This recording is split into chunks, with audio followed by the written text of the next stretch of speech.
तो हेलो दोस्तों, क्या हाल चाल। तो इससे पहले अपन ने वर्क पावर एनर्जी की असाइनमेंट डिस्कस कर ली थी, वही 20 क्वेश्चन। आज अपन डिस्कस करेंगे यूनिट एंड डायमेंशन। इसमें भी सेम 20 क्वेश्चन होंगे। तो अगर ओलंपियाड के लिए टारगेट कर रहे हो तो अनअकैडमी पे ये बैचेस अभी चल रहे हैं ऑनगोइंग में, तो आप ज्वाइन कर सकते हो। इसके अलावा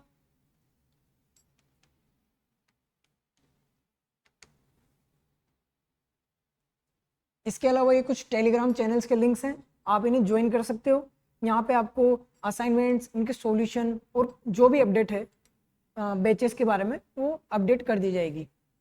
ठीक है, अब डायरेक्ट क्वेश्चन पे चलते हैं अपन।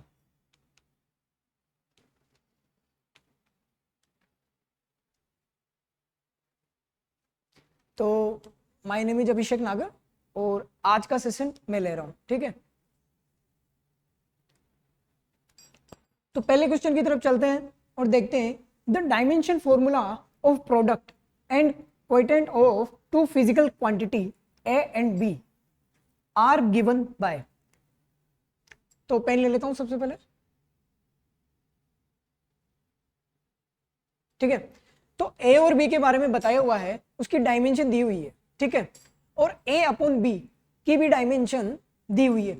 आपको बताना है ए और बी की इंडिविजुअल डायमेंशन क्या होगी। इसके दो तरीके हो सकते हैं। सबसे पहले जो अच्छा तरीका है, जो फास्ट तरीका है, उससे सोल्व करते हैं। ठीक है, तो मान लेते हैं कि ये हमारे पास इक्वेशन 1 है और ये हमारे पास इक्वेशन 2 है। ठीक है, तो अगर मैं लिखूं, अगर मैं इक्वेशन 1 और इक्वेशन 2 को मल्टीप्लाई करूं तो कुछ दिख रहा है आपको? अगर मैं इक्वेशन 1 और इक्वेशन 2 को मल्टीप्लाई कर दूं तो शायद आप देख पा रहे होंगे कि यहां से जो b है वो कट रहा है।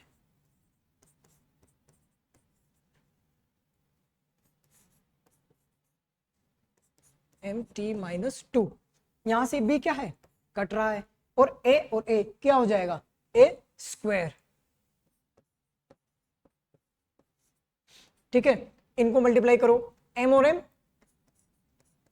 m square, l okay, l तो है स्क्वायर, t-2 ये कितना हो गया? t-4।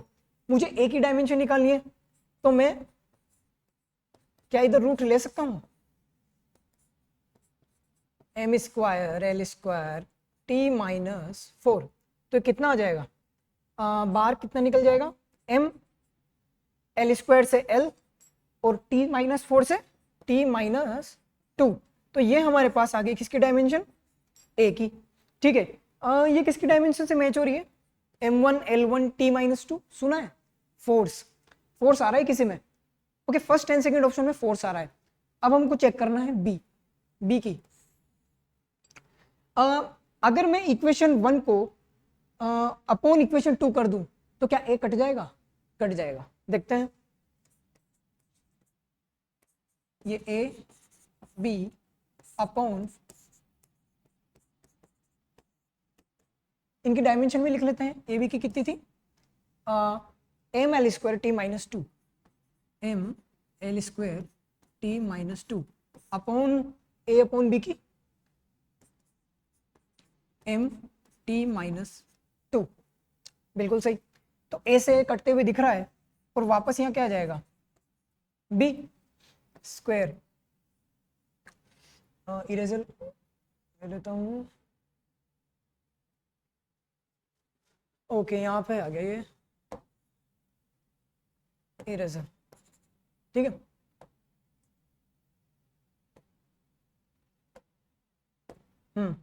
तो ये हो जाएगा बी स्क्वायर, एम से एम तो कट गया, एल स्क्वायर,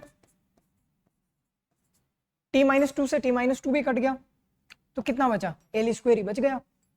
तो b बराबर कितना हो जाएगा? एल स्क्वायर का रूट, तो कितना निकल के आ गया? l। और l किसकी डायमेंशन होती है? डिस्प्लेसमेंट की। तो हमारा यहां से दूसरा ऑप्शन सही हो जाएगा। ठीक है, चलते हैं दूसरे क्वेश्चन की तरफ। ठीक है, तो दूसरा सवाल है, force on a particle is one dimension, motion is given by F is equal to AV plus BT plus CX upon AT plus D, where F is a force, V is a speed and t is a time and x is a position. ABCD O constant है, आपको बताना है dimension O C will be. देखो C की dimension के लिए मुझे A की डायमेंशन पता होनी चाहिए, D की डायमेंशन और C की डायमेंशन वो तो निकालनी है, ठीक है। तो सबसे पहले तो मुझे ये पता होना चाहिए, आपको पता होगा कि ये फोर्स जो लिखा हुआ है AB की डायमेंशन भी वही होगी जो फोर्स की डायमेंशन होगी, क्योंकि हम सेम फिजिकल क्वांटिटी को ही ऐड कर पाते हैं।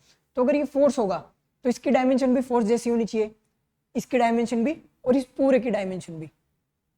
तो मैं लिख सकता हूं कि फोर्स की dimension is equal to A B की डायमेंशन। मुझे ए की डायमेंशन निकालनी है तो ये हो जाएगा फोर्स की डायमेंशन अपॉन वेलोसिटी की डायमेंशन।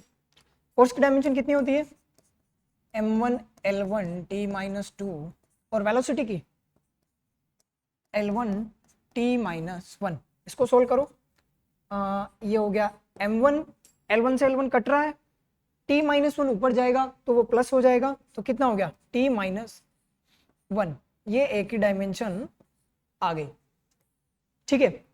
d की डायमेंशन पता करने के लिए क्या कर सकते हैं, देखो सेम फिजिकल क्वांटिटी ऐड हो रही है तो उनकी डायमेंशन सेम होनी चाहिए। तो क्या AT की और D की दोनों की डायमेंशन भी सेम होगी, तो D की डायमेंशन इज इक्वल टू किसकी डायमेंशन, AT की डायमेंशन। A की डायमेंशन तो पता है, अभी निकालिए m1 t माइनस 1 और टाइम की कितनी है t1, तो यहां से D आ गया भाई, m आ गया मेरे पास, ठीक है, बहुत बढ़िया। अब इस पूरी की डायमेंशन किसके बराबर हो जाएगी, फोर्स के बराबर।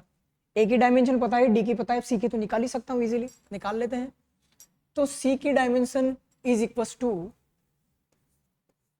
ये हो जाएगा फोर्स की dimension into AT plus D की इस पूरे की जो डायमेंशन आएगी वो अपॉन एक्स की डायमेंशन जो कि डिस्प्लेसमेंट है। फोर्स की डायमेंशन कितनी हो जाएगी m1 L1 t माइनस 2, अभी डी क्या बताया था मैंने, मास। अगर डी की डायमेंशन ये है तो AT की डायमेंशन भी सेम हो जाएगी, तो दोनों की ओवरऑल डायमेंशन सेम है, तो मैं लिख सकता हूं यहां पे मास, और x की डायमेंशन क्या है L1, ठीक है। यहां से कुछ कट रहा है क्या, देख लो, m2 L1 से L1 काट दूं और ये क्या हो गया t माइनस 2, अच्छा ये तो 1 है ना, हाँ m स्क्वायर t माइनस 2 दिख रहा है कहीं formula, m square t minus 2, okay C option is correct, ठीक है। अगले क्वेश्चन की ओर चलते हैं। तो अगला क्वेश्चन है the density of a material in CGS system 2 gram per centimetre cube in a system of unit in which unit length is 2 centimetre. भाई पहले सिस्टम में जो 1 सेंटीमीटर था, इस सिस्टम में हमने क्या मान लिया 2 सेंटीमीटर, ठीक है। और यूनिट मास ऑफ 4 ग्राम, जो उस सिस्टम में 1 ग्राम था वो इस सिस्टम में कितना है 4 gram. What is the numerical value of the density इस नए सिस्टम में। तो आपने एक फॉर्मूला पढ़ा होगा N1U1 is equal to N2U2, ठीक है। N1 क्या है, उसकी न्यूमेरिकल वैल्यू CGS सिस्टम में कितनी थी 2 ग्राम पर सेंटीमीटर क्यूब, ठीक है, ये न्यूमेरिकल वैल्यू और ये यूनिट। N2 मुझे फाइंड आउट करना है, U2 आपको पता है क्या, हाँ पता है। जो इस यूनिट में ग्राम है वो नई यूनिट में कितना है 4 ग्राम, तो मैं यहाँ लिख दूंगा 4 ग्राम। जो इस यूनिट में सेंटीमीटर है वो इस यूनिट में कितना है 2 सेंटीमीटर, तो 2 सेंटीमीटर का क्यूब, इसको सोल्व करते हैं 2g upon centimetre cube is equal to N2, ये कितना हो जाएगा 4/8 और ये ग्राम सेंटीमीटर क्यूब। चलो ग्राम सेंटीमीटर क्यूब से ग्राम सेंटीमीटर क्यूब उठा देते हैं और N2 की जो वैल्यू आएगी यहाँ से वो कितनी आएगी, ओके ये सिंपली सोल्व कर लो यार, कितना आएगा ये 4 आएगा I guess. N2 is equal to 4, कौन सा ऑप्शन सही है, ओके ए इज करेक्ट। अगले क्वेश्चन की ओर चलते हैं। देखो अगला क्वेश्चन बोल रहा है विच of the following can be a set of, इस पे गौर फरमाना, ये सेट के बारे में पूछ रहा है, ठीक है, of fundamental quantity. Fundamental quantity क्या होती है, जिसको हम डिराइव नहीं कर सकते, ठीक है, वो होती है हमारी फंडामेंटल क्वांटिटी। अब हम इन सेट्स को चेक करेंगे बारी बारी से, ठीक है। पहला सेट चेक करते हैं, ठीक है। क्या आप वेलोसिटी को लेंथ और टाइम के टर्म्स में लिख सकते हैं? भाई लिख सकता हूं। वेलोसिटी की जो डायमेंशन होती है वो कितनी होती है? L1t-1 मतलब L/t। लेंथ की कितनी होती है? L। और टाइम की कितनी होती है? t। तो अगर मैं L/t कर दूं तो क्या मुझे वेलोसिटी मिल जाएगी? मतलब मैं वेलोसिटी को इन दोनों क्वांटिटी से डिराइव कर पा रहा हूं। तो ये तो मेरी फंडामेंटल क्वांटिटी का सेट नहीं हुआ, इसको तो क्रॉस करो। मोमेंटम, मास, वेलोसिटी। देखो मोमेंटम सिंपली पता है आपको, mv होता है और मास दिया हुआ है। अगर इसको वेलोसिटी से मल्टीप्लाई कर दूं तो मुझे तो मोमेंटम मिल जाएगा ना भाई बाकी दो क्वांटिटीज से। तो ये भी फंडामेंटल क्वांटिटी का सेट नहीं है। मोमेंटम, टाइम, फ्रीक्वेंसी, इस क्वांटिटी को डिराइव करने के लिए इन दोनों की जरूरत पड़ रही थी, लेकिन मुझे फ्रीक्वेंसी डिराइव करने के लिए दोनों की जरूरत नहीं पड़ रही।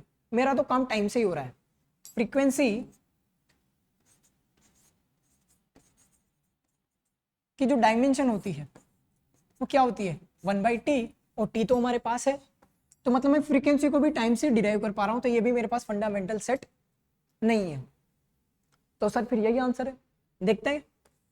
देखो फोर्स जो होता है वो होता है मास इनटू एक्सेलरेशन।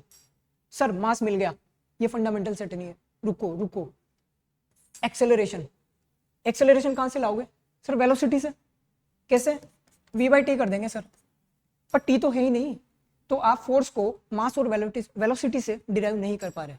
ठीक है, मास, मास के लिए भाई एम ही चाहिए, मास ही चाहिए। क्या वो फोर्स से मिलेगा? नहीं मिलेगा। वेलोसिटी से भी नहीं मिलेगा, तो मतलब मैं मास को भी डिराइव नहीं कर पा रहा हूं। वेलोसिटी, भाई वेलोसिटी के लिए मेरे को L/t मतलब डिस्प्लेसमेंट और टाइम चाहिए ना। तो मेरे पास डिस्प्लेसमेंट यहाँ पे एक सिंगल क्वांटिटी में दिया हुआ है और नहीं टाइम, तो मैं वेलोसिटी को भी इन दोनों क्वांटिटी से डिराइव नहीं कर पा रहा हूँ। ठीक है, तो मेरा आंसर सिंपली क्या हो जाएगा? See, force, mass, velocity can be a set of fundamental quantities. ठीक है, समझ में आया? अगले क्वेश्चन की तरफ चलते हैं। ओके, तो अगला क्वेश्चन बोल रहा है the dimension formula for which of the following pair is not same. भाई डायमेंशन निकाल लेते हैं किसी की और कंपेयर कर लेते हैं। ठीक है, इंपल्स और मोमेंटम। इंपल्स क्या होता है? FDT। और मोमेंटम क्या होता है? MV। डायमेंशन से देखना ही नहीं, अपन पहले ही देख लेते हैं कि क्या है, दोनों का फॉर्मूला सेम है। फॉर्मूला सेम होगा तो भाई डायमेंशन तो सेम आई जाएगी। ठीक है, FDT को आप लिख लो, हाँ F को लिख लो मास इंटू एक्सेलरेशन, और ये DT, इधर ये क्या है? MV। एक्सेलरेशन को क्या मैं लिख सकता हूँ? V/t, और DT को अभी T कर लो, और ये MV। T से T कटा, MV is equal to MV, मतलब ये दोनों क्वांटिटीज सेम ही है। बढ़िया। Torque and work. अच्छा, टॉर्क का फॉर्मूला क्या होता है? टॉर्क का फॉर्मूला होता है TO,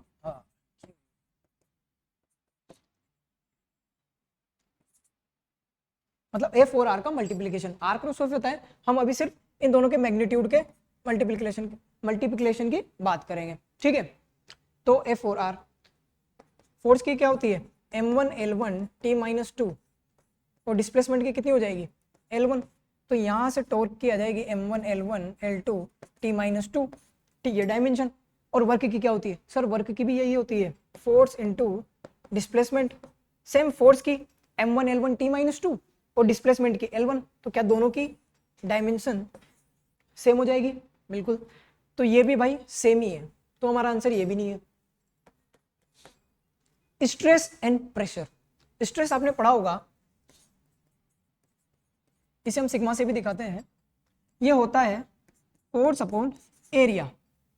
ठीक है सर, प्रेशर भी तो यही होता है। अच्छा, P is equal to F/A। तो क्या दोनों से अब इनकी डायमेंशन सेम आ जाएगी? क्या चेक करने की जरूरत है? नहीं। Momentum and angular momentum. देखो मोमेंटम जो होता है P, वो क्या होता है? MV। और एंगुलर मोमेंटम क्या होता है? रिजिड बॉडी में पढ़ते हैं MVR। सर पता लग गया, यहाँ MV है, यहाँ MVR है। ठीक है, इतना तो सेम है, ये R कहाँ से लाओगे इसमें? तो क्या ये हमारा आंसर हो जाएगा? तो ये हमारा आंसर हो जाएगा। बाकी चेक भी कर लो, ये m1 और वेलोसिटी की l1 t माइनस 1 और इधर हो जाएगा m1 l1 t माइनस 1 और ये l1। ठीक है, देखो यहाँ पे l स्क्वायर बन रहा है और यहाँ पे सिर्फ l है, तो यहाँ से भी वेरीफाई कर सकते हो। तो option D is correct. Okay, let us consider a system of unit in which mass and angular momentum are dimensionless. उसने बोल दिया है कि आप मास और एंगुलर जो मोमेंटम है उसको डायमेंशनलेस मान लो। ठीक है, मतलब m0 l0 t0। If the length has dimension of l, ठीक है, which of the following statement is correct? सबसे पहले तो जो दिया हुआ है वो लिख लेते हैं कि जो मास है ये डायमेंशनलेस है। ठीक है, मतलब m0 l0 और t0। मैं इसको सिंपली एक कांस्टेंट मान लेता हूँ एक, भाई वो भी डायमेंशनलेस ही है। ठीक है, सोल्व करने के लिए। और एंगुलर मोमेंटम क्या होता है, mvr। ठीक है, ये भी क्या है, डायमेंशनलेस, तो इसको भी 1 मान लो। और मास जो पहले ही दिया हुआ है कि डायमेंशनलेस है, तो ये भी क्या हो जाएगा 1। तो यहाँ से V R is equal to क्या हो गया 1। चलो v की डायमेंशन लिखते हैं, l1 t माइनस 1 और r की क्या हो जाएगी वही डिस्प्लेसमेंट, मतलब l1 इज इक्वल टू 1। तो यहाँ से आ जाएगा l2 इज इक्वल टू ये जो t है वो नीचे चला जाएगा, मतलब t। इस इक्वेशन का हम यूज करेंगे। सबसे पहले बोला है उसने कि the dimension of force is l-3। भाई फोर्स की डायमेंशन लिख लेते हैं, m1 l1 t minus 2। Sir m1 तो डायमेंशन लेस है, क्वेश्चन में बोला है। ठीक है भाई, तो l1 t माइनस 2 ही बचा। सर जो t माइनस 2 है ना, जो t है वो बराबर है l स्क्वायर के, यहाँ पे रख दो सर। l1 ये हो जाएगा l स्क्वायर। ठीक है, एक मिनट, हल्का सा इरेजर पेन। ठीक है, तो ये हो जाएगा l स्क्वायर और इसकी पावर माइनस 2, तो कितना हो जाएगा l1 l minus 4 l minus 3। Single correct है, पहला ऑप्शन करेक्ट हो गया।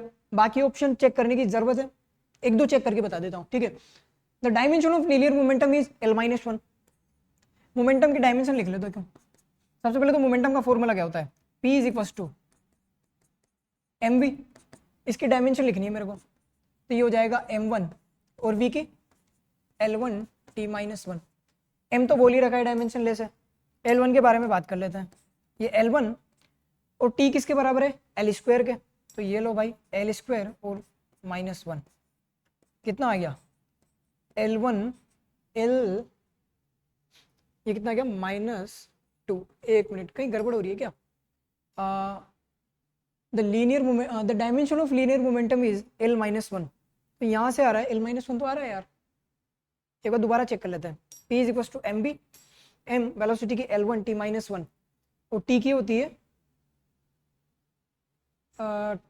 l स्क्वायर, तो यहाँ से l square minus 2 l1 l minus 1 तो आ रहा है यार।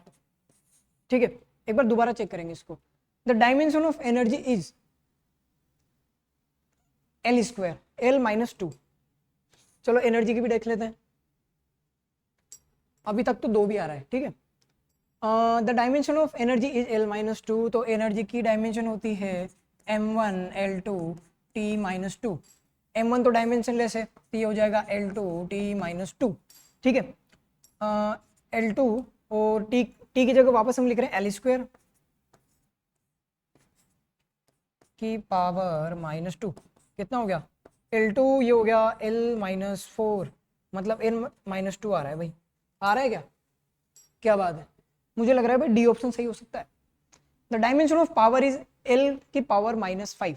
देख लेते हैं, जो पावर होता है वो क्या होता है f डॉट वी, और फोर्स की डायमेंशन हमने लिखी थी अभी m1 l1 t minus 2। Velocity की पता है आपको कितनी, l t minus 1।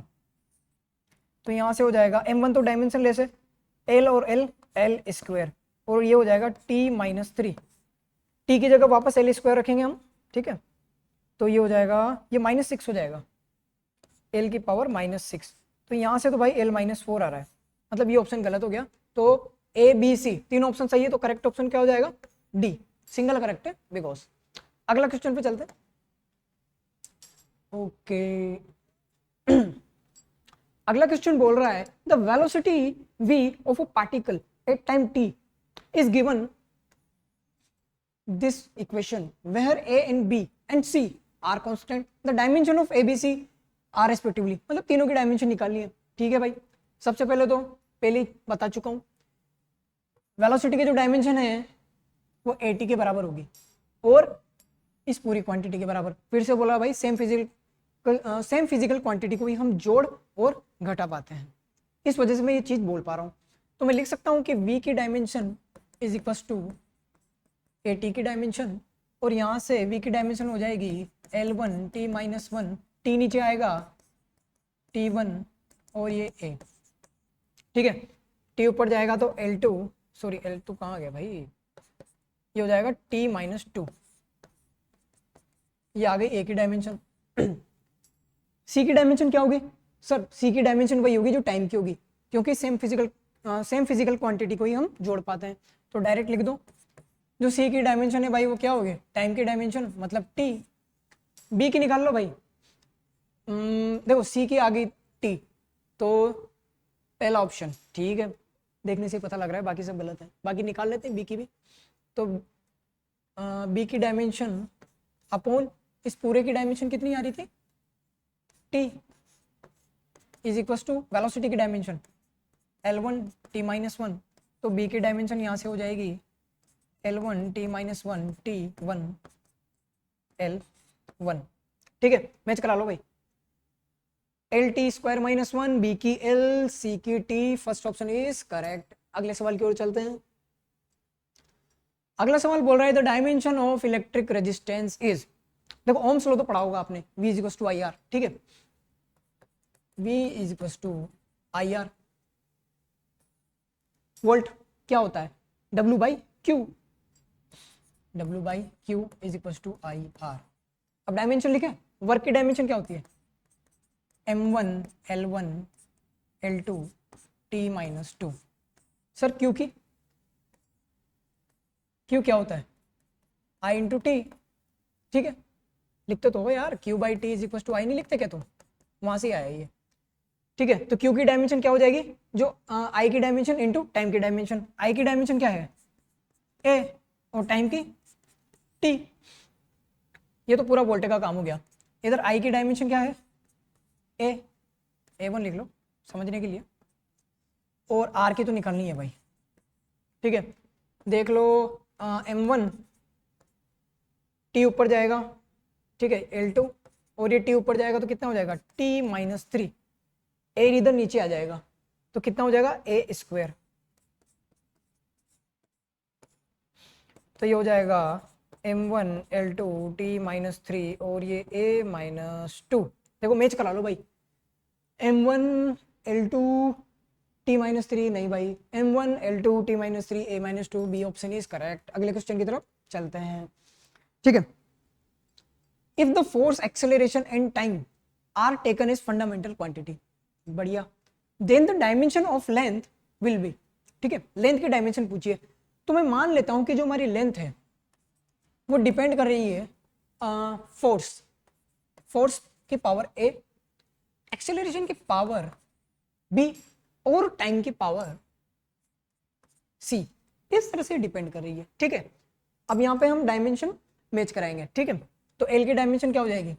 L1 force की, M1 L1 T माइनस 2 इसकी पावर A, और एक्सेलरेशन की L1 T माइनस 2 की पावर B, और टाइम की तो भाई T1 ही होती है C।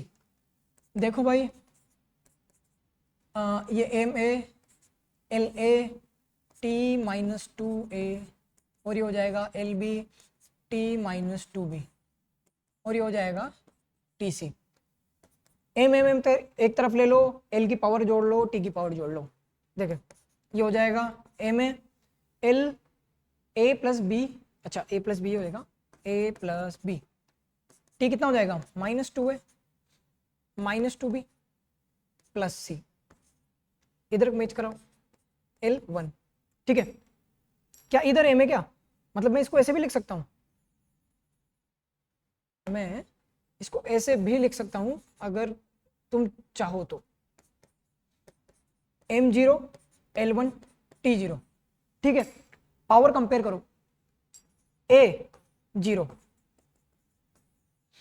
ठीक है, A plus B is equal to 1, A plus B is equal to 1, तो B इज इक्वल टू कितना हो गया 1, क्यों, क्योंकि A इज इक्वल टू तो 0 है सर, ठीक है। और यहाँ से सोल्व कर लेते हैं, -2A minus 2B plus C is equal to 1, क्योंकि एक मिनट, हाँ 0 होगी क्योंकि टाइम पे तो 0 दे रखी है ना उधर। एक A इज इक्वल टू 0 तो ये गया, B इज इक्वल टू 1 है तो ये -2 plus C is equal to 0, C is equal to 2 आया, ठीक है। अगर A की जगह 0 रखोगे तो F खत्म, B की जगह 1 रखोगे तो ये बन जाएगा A1, और C की जगह 2 रखोगे तो ये बन जाएगा T2। तो मतलब डी ऑप्शन क्या हो गया अपना सही, बहुत बढ़िया।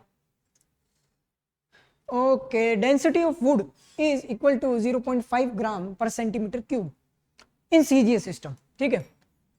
तो आपको बताना है कि इसकी एमकेएस वैल्यू में, मतलब एमकेएस यूनिट में इसकी न्यूमेरिकल वैल्यू क्या हो जाएगी, ठीक है। बड़ा सिंपल है यार, 55 में भी क्या होगा, ग्राम पर सेंटीमीटर क्यूब, ये हो जाएगा 0.5 ग्राम, केजी में कन्वर्ट कर लें, 10⁻³ केजी अपॉन 1 सेंटीमीटर में कितने मीटर होते हैं सर, -10⁻², तो 10⁻² क्यूब। इसको सोल्व करो यार फटाफट, ये आ जाएगा केजी और ये 10⁻⁻6, ये ऊपर जाएगा तो क्या हो जाएगा 10⁻+3, ठीक है। इसको सोल्व करो, 500 आंसर आ रहा है, ठीक है।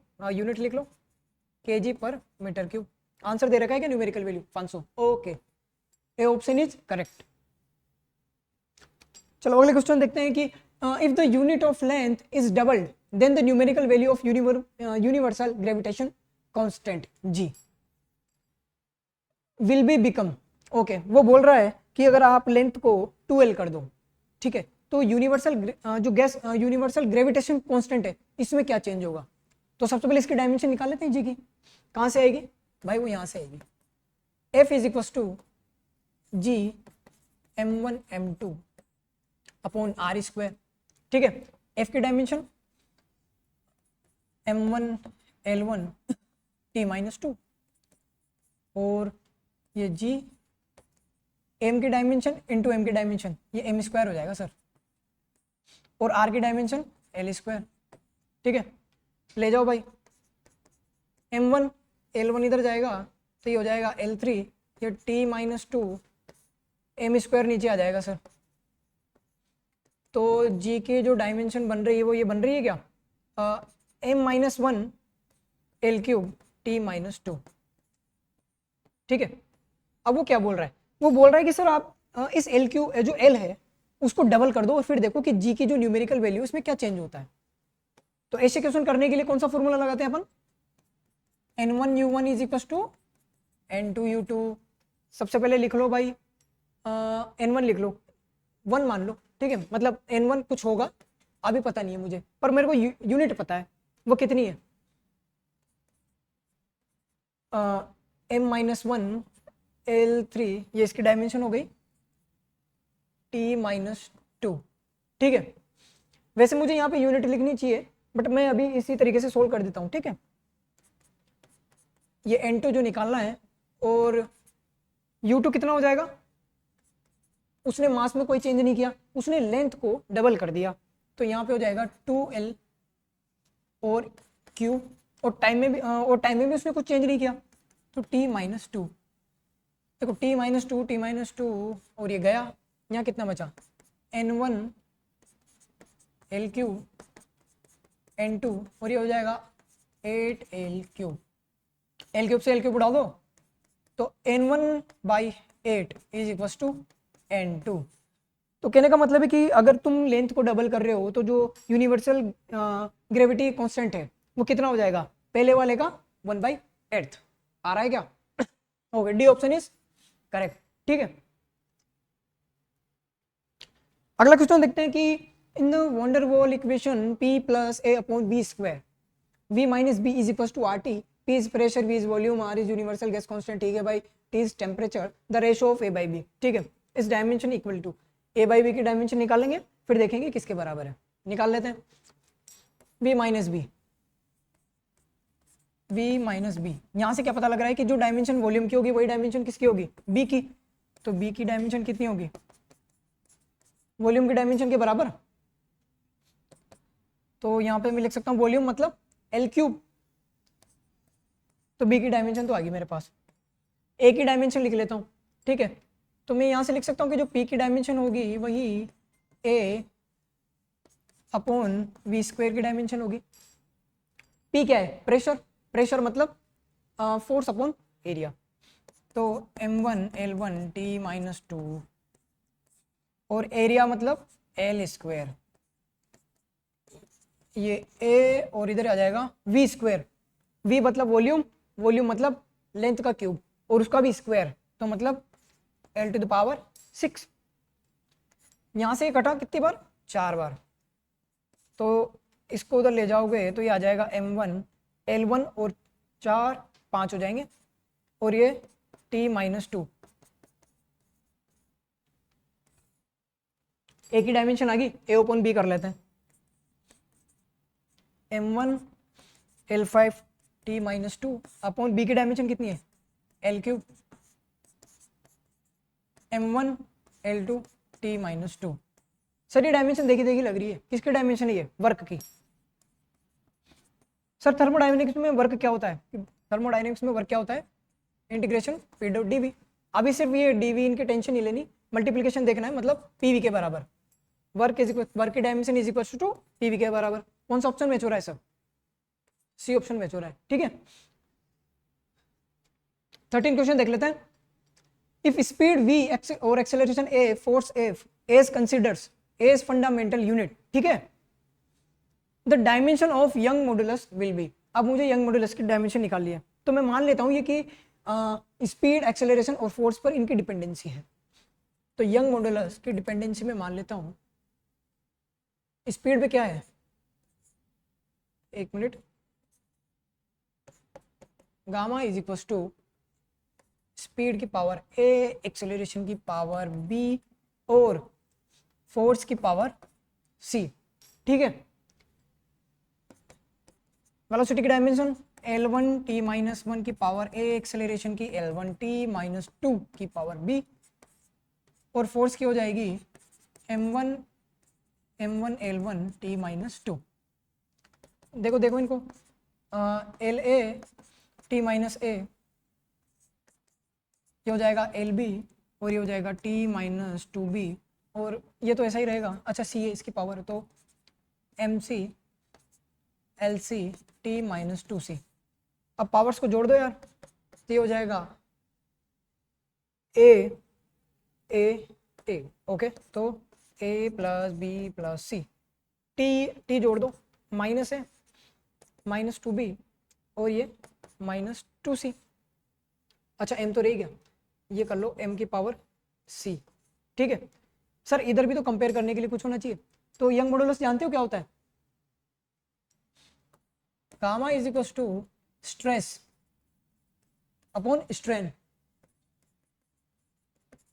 स्ट्रेस क्या होता है सर, भाई वो फोर्स अपॉन एरिया होता है, और strain delta L by L. तो सर ये क्वांटिटी तो डायमेंशन लेस होगी, हाँ हो गई, तो फोर्स बाई एरिया की डायमेंशन निकाल सकते हैं, M1 L1 t minus 2 upon L2, M1 L minus 1 t minus 2, मतलब मेरे पास क्या आ गई, यंग मॉडुलस की डायमेंशन आ गई, मैं कंपेयर करा सकता हूँ इजीली। ये हो जाएगा कितना है भाई, M1 L minus 1 t minus 2, ठीक है भाई। C तो देखने से पता लग गया मेरे को, क्या पता लग गया, C देखने से पता लग गया कि sir C is equal to 1 है, क्योंकि M की पावर 1 और इधर M की पावर क्या है C, तो C is equal to 1। Length की करवा लेते हैं, A plus B plus C is equal to minus 1 और ये हो जाएगा T की पावर से T की पावर कंपेयर कराते हैं, माइनस A माइनस 2B और minus 2c is equal to कितना हो जाएगा -2। 3 अननोन है और 3 इक्वेशन है, निकाल सकते हैं ABC। जब तुम इसे सोल्व करोगे तो तुम्हारे पास जो C की वैल्यू है, ठीक है, C की वैल्यू आ जाएगी 1 जो कि निकाली है, और तुम्हारे पास B की वैल्यू जो है वो आ जाएगी 2, ठीक है, और A की वैल्यू कितनी आ जाएगी, A की वैल्यू आ जाएगी -4, ठीक है। अब इनको जब तुम रखोगे तो V -4, B रखेंगे 2 और C रख देंगे कितना 1। कौन सा ऑप्शन मैच हो रहा है? Okay, fourth option is match. अगला क्वेश्चन चलते हैं। Amount of solar energy received on the earth surface per unit area per unit time is defined a solar constant, dimension of the solar constant. अच्छा, मैं मान लेता हूँ solar constant जो है वो k है, ठीक है, तो k की जो डायमेंशन है वो बोल रहा है एनर्जी, मतलब एनर्जी क्या होगी, वर्क की डायमेंशन, तो वर्क की डायमेंशन हो जाती है m1 L2 T-2। अभी उसने एक बात और बोली है, पर यूनिट एरिया, मतलब यहाँ पे सर आप एरिया भी लिखो, एरिया की dimension, per unit time sir time भी लिख दो, तो ये हो जाएगा m1 L2 T-2। एरिया की डायमेंशन क्या हो जाएगी L², ठीक है, और टाइम तो है भाई, तो ये हो जाएगा m1 L² से L² कट गया, और ये हो जाएगा T-3। कौन सा ऑप्शन मैच हो रहा है? m1 डी ऑप्शन मैच हो रहा है इसका, ठीक है। 15वां क्वेश्चन चलते हैं। The SI unit of a physical quantity is pascal second, the dimension formula of this quantity. तो सबसे पहले देखो यार, जो पास्कल है ना, तुमको पता ही किसकी यूनिट है, ये प्रेशर की यूनिट है, ठीक है, और सेकंड तो टाइम की, तो प्रेशर इनटू टाइम हो रहा है बेसिकली। निकाल सकता हूँ क्या? प्रेशर मतलब force upon area into time, force की m1 L1 T-2, ठीक है, ये हो जाएगा एरिया की L2, और इधर T कितना आ रहा है, सोल्व करो फटाफट, m1 L-1 और ये T-1। कौन सा ऑप्शन मैच हो रहा है? Okay, A option is matching. 16 question, multiple correct है sir. Which of the following is correct? All derived quantities may be represented dimensionally in terms of basic quantity, base quantity। तो आपको पता है कि 7 fundamental quantity होती है, और उन्हीं जो बाकी फिजिक्स की जितनी भी क्वांटिटी होती है जो हम अपने सिलेबस में पढ़ते हैं, हम उनको इनसे डिराइव कर सकते हैं।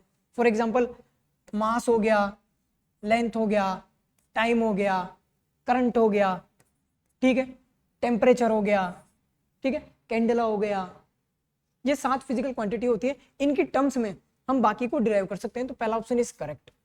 अब base quantity can not B represent dimensionally in terms of other base quantity. भाई सर आपने बोला ये कि इन 7 की मदद से ही हम बाकी क्या है, बाकी क्वांटिटी को रिप्रेजेंट कर पाते हैं, ठीक है। तो अगर हम इनको एक दूसरे की हेल्प से रिप्रेजेंट कर पाए तो ये बेसिक क्वांटिटी मतलब बेस क्वांटिटी थोड़ी होगी, फंडामेंटल थोड़ी होगी, तो मतलब ये वाला ऑप्शन भी सही। The dimension of a derived quantity is never zero in any base quantity। क्या बोल रहा है सर? वो बोल रहा है कि कोई भी derived quantity है उसमें जो फंडामेंटल क्वांटिटी है उनकी पावर कुछ ना कुछ होना जरूरी है, जीरो नहीं होनी चाहिए। ऐसा पॉसिबल है क्या?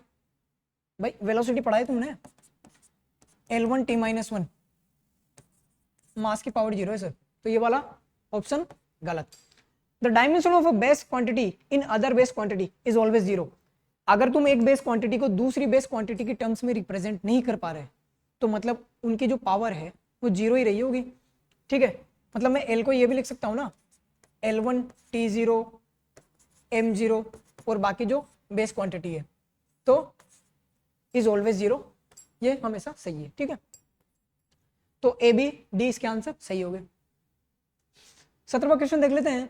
If the area, velocity, density are base unit then the dimension formula force can not be represented by। ठीक है, तो सबसे पहले तो फोर्स हम देख लेते हैं कि जो फोर्स है उसको मान लेता हूँ वो इन पे इस तरह से डिपेंड है कि एरिया की पावर a और वेलोसिटी की पावर b और डेंसिटी की पावर c, और ये हो जाएगा एरिया L² और वेलोसिटी हो जाएगी L1 T-1 की पावर b, और रो क्या होता है, मास अपॉन वॉल्यूम, मतलब m1 अपॉन एल क्यूब मतलब m1 l माइनस 3। ठीक है, लिख लो यहाँ पे यार m1 l माइनस 3 c। इसको सोल्व करो, l2 है और यहाँ से एल बी भी जुड़ जाएगा, यहाँ से एल माइनस 3 से हो जाएगा तो ये भी जुड़ जाएगा। इसके अलावा टाइम तो माइनस बी, बाकी में तो है ही नहीं। और मास क्या हो जाएगा, सिंपली सी। सर इसका कंपैरिजन किससे करना है, फोर्स की डायमेंशन से। ये हो जाएगा m1 l1 t minus 2, 3 equation 3 unknown. ठीक है, तो ये हो जाएगा l की 2a plus B minus 3c। ठीक है, इज इक्वल टू 1, t की minus B is equal to minus 2, पहली इक्वेशन। ये दूसरी इक्वेशन। तीसरी इक्वेशन क्या है, c is equal to 1। 3 equation 3 unknown, solve कर लोगे। ठीक है, जब तुम इनको सोल्व करोगे तो जो a आएगा वो आ जाएगा 1 और जो b है वो तो दिख ही रहा है भाई कितना है 2, और जो c है वो कितना आ जाएगा 1। तो इसका फॉर्मूला बनना चाहिए ए वी स्क्वायर रो, मतलब ये सही है। ठीक है, पर हमें क्या, हमसे क्या पूछा है कि represented can not be, तो इसका ये ऑप्शन सही हो जाएगा, ये ऑप्शन सही हो जाएगा और ये ऑप्शन सही हो जाएगा। ठीक है, अगले क्वेश्चन की तरफ चलते हैं। If A and B are two physical quantity have in different dimension then which of the following can not be a new physical quantity. ठीक है, इस ऑप्शन की तरफ चलते हैं। सर एक्सपोनेंशियल के जो अंदर होता है ना वो डायमेंशन लेस होना चाहिए। डायमेंशन लेस होने के लिए जरूरी है कि ए और बी की डायमेंशन सेम हो ताकि वो एक दूसरे को क्या है कट कर सके। पर उसने स्टार्टिंग में बोला A and B are two physical quantity, मतलब उनकी डायमेंशन अलग अलग है। तो इसके अंदर क्या हो जाएगा, डायमेंशन आ जाएगी। और एक्सपोनेंशियल के अंदर डायमेंशन मतलब मीनिंगलेस, मीनिंग लेस। तो ये ऑप्शन तो भाई गलत हो गया। ए क्यूब अपॉन बी दो अलग अलग फिजिकल क्वांटिटी है। ठीक है, इस क्वांटिटी को इस क्वांटिटी से डिवाइड किया, कुछ क्वांटिटी आ जाएगी, उसकी डायमेंशन आ जाएगी। कुछ हो सकता है वो जो डायमेंशन हो वो बाई चांस क्या हो, ए की डायमेंशन से मैच हो जाए, तो मतलब ये सही हो सकता है। ठीक है, पॉसिबिलिटी है। ए बी स्क्वायर, ठीक है, दो फिजिकल क्वांटिटी उनको मल्टीप्लाई कर सकते हैं, जैसे force into mass into acceleration. ठीक है, और ए अपॉन बी स्क्वायर डिवाइडेशन भी कर सकते हैं। ठीक है, तो ये भी सही हो जाएगा, ये भी सही हो जाएगा और ये भी सही हो जाएगा। तो A C D is the correct answer. ठीक है, 90 सवाल की तरफ चलते हैं। The wonderful equation for n moles of a real gas is equal to, ये इक्वेशन दी हुई है वेयर पी प्रेशर है, वी वॉल्यूम है, आर गैस कांस्टेंट है और टी टेम्परेचर है और ए और बी वंडरफुल कांस्टेंट है। अपने को बताना है कि इन चारों में से किसकी जो डायमेंशन है वो एनआरटी से मैच होती है। ठीक है, सबसे पहली चीज तो अगर मैं जब पी को वी से मल्टीप्लाई करूंगा तो यहाँ क्या आ जाएगा पी वी, और जब बाकी की टर्म्स को मल्टीप्लाई करूंगा तो वो या तो प्लस होगी नेगेटिव होगी, प्लस होगी नेगेटिव होगी। ठीक है, और ये क्या हो जाएगा एनआरटी के बराबर, मतलब जो पीवी की डायमेंशन है वही एनआरटी की डायमेंशन के बराबर होगी, क्योंकि सेम फिजिकल क्वांटिटी को ही जोड़ और घटा सकते हैं। तो पीवी की dimension is equal to NRT, वो तो यहाँ से आ गया। तो PV first option is correct. इसको निकालने के लिए ए और बी की डायमेंशन निकाल लेते हैं फटाफट। ठीक है, बी की डायमेंशन निकाल लेता हूँ मैं v माइनस एन बी से। यहाँ से b की जो डायमेंशन हो जाएगी वो क्या हो जाएगी, वॉल्यूम की डायमेंशन अपॉन मोल की डायमेंशन, मतलब एल क्यूब अपॉन मोल। ये b की डायमेंशन आ गई, a की डायमेंशन निकालो। सो a की डायमेंशन निकालने के लिए प्रेशर की dimension is equal to mole square, a की डायमेंशन मुझे निकालनी है और वॉल्यूम की डायमेंशन का स्क्वायर है, मतलब l की पावर 6 हो जाएगा। प्रेशर की डायमेंशन क्या होती है m1 l1 t minus 2 upon area, मतलब L2 मोल का स्क्वायर। ए की डायमेंशन निकालनी है, स्क्वायर से रहने दो, l की पावर 6 फटाफट लेके आ जाओ। m1 ये L6 हो जाएगा, तो ये मतलब 7, तो मतलब ये L5 और ये t माइनस 2 और मोल नीचे आएगा और ऊपर जाके क्या हो जाएगा -2। ये ए की डायमेंशन आ गई सर। इस फॉर्मूले में पुट करो फटाफट। m1 l5 T-2 मोल -2 और वॉल्यूम की L की पावर 6, नहीं वॉल्यूम तो इधर है ना, L⁻3। ठीक है, ये तो हो गया AB। B कितना है, B को लिख लो यहाँ से L³ मोल -1, इसका स्क्वायर कर दिया तो स्क्वायर करने पे क्या हो जाएगा, L6, ठीक है, और मोल -2। ठीक है, काट दूं सर, और M1, ठीक है, ये कितना हुआ, 5 और 3 8, और 8 में से 6 माइनस गए तो 2, L2 और T-2। सर ये किसकी यूनिट है, सर ये वर्क की यूनिट है, और वर्क की यूनिट किसके बराबर होती है सर, PV के बराबर होती है। लेकिन सर आपने अभी बोला था कि जो PV की यूनिट है, डायमेंशन है, वो किसके बराबर है, NRT के बराबर। मतलब AV/B² की डायमेंशन भी किसके बराबर होगी, NRT के बराबर। ठीक है, सेम अपन ने B निकाला हुआ है और A और B निकाला हुआ है, सेम प्रोसेस जब आप इन दोनों के लिए करोगे तो यहाँ से इनकी जो डायमेंशन आएगी सेम M1L2 T-2 आ जाएगी। ठीक है, मतलब इन दोनों की डायमेंशन भी क्या है, वर्क के बराबर, और वर्क की डायमेंशन PV के बराबर है, और PV की डायमेंशन NRT के बराबर है, तो मतलब इनडायरेक्टली इन दोनों की डायमेंशन भी किसके बराबर हो गई, NRT के बराबर। तो कौन से ऑप्शन सही होंगे, A B C D। ठीक है, ओके, तो मेरे ख्याल से लास्ट क्वेश्चन है, देख लेते हैं इसको फटाफट। If the dimension of physical quantity are given is mx/Ly then the physical quantity में बी एक्सेलरेशन। ठीक है, तो वो हो जाएगा, अगर आप ये पुट करके देखो तो x की जगह 0 करो, m0 Ly और T-2, ये एक्सेलरेशन की होती है, हाँ सर होती है, पहला ऑप्शन सही है। एटमॉस्फेरिक प्रेशर, ठीक है, प्रेशर की क्या होती है, सबसे पहले निकाल लो, फोर्स अपॉन एरिया, मतलब m1 L1 T-2 upon L2, ये कितना हो गया, m1 L-1 T-2। अब इसको पुट करो, x की जगह 1 पुट करोगे तो m1, y की जगह 1 करोगे तो L1, ठीक है, और z की जगह -2, तो मतलब T-2। सर मेजर नहीं हो रही, गलत। लीनियर मोमेंटम होता है मास इनटू वेलोसिटी, मतलब m1 L1 T-1।